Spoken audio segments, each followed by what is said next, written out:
বন্ধুরা, শামীমের রান্নাঘরে আবারও একটা ভিডিও নিয়ে তোমাদের কাছে চলে এসেছি। আমি এখানে তোমাদের দেখাবো সুজি রসগোল্লা। আমি আগে থেকে দেখাতে পারিনি, তার জন্যে আমি আগে থেকে এখানে দুধ গরম করে নিয়েছিল। এখানে দুধ গরম করে নেওয়ার পর ঘি 1 চামচি দিয়েছি, আর ফুটন্ত দুধেতে আমি 1 কাপ সুজি দিয়েছি। ভালো করে আমি সুজি চিনি আমি ভালো করে নেড়ে চেড়ে আমি নিয়েছি আর এখানে দিচ্ছি গরম মশলা গুঁড়ো দিয়ে ভালো করে আমি একটা ডো বানিয়ে নেব। এই দেখো বন্ধুরা, আমার এরকম এই ডোটা আমার হয়ে গেছে। রসগোল্লা বানানোর মতো আমার ডোটা হয়ে গেছে। আমি এবার ডোটাকে নামিয়ে নেব, নামিয়ে ঢেলে তোমাদের দেখাবো।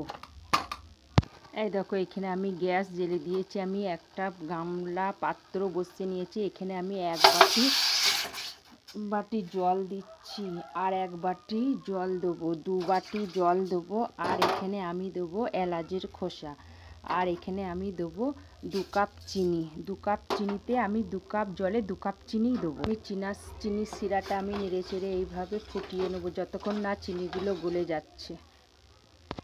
এই দেখো বন্ধুরা, আমার রসগোল্লা হয়ে গেছে, সুজি রসগোল্লা। এবার আমি চিনির শিরায় দেবো। রসগোল্লাগুলো আমি এবার সব চিনির শিরার মধ্যে দিয়ে দেবো।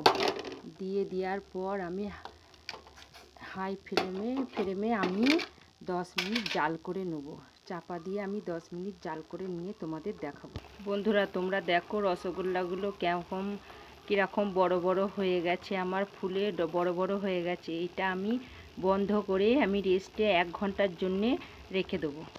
এই দেখো, 1 ঘন্টা পর ফিরে এনো। আমার রসগোল্লাগুলো কেমন ফুলে হয়ে গেছে দেখো। বন্ধুরা, পুরো ভিডিওটা তোমরা দেখবে, দেখে বাড়িতে তৈরি করে খেয়ে দেখবে সুজি রসগোল্লা কেমন হয়। ভালো লাগলে লাইক, কমেন্ট, শেয়ার করবে।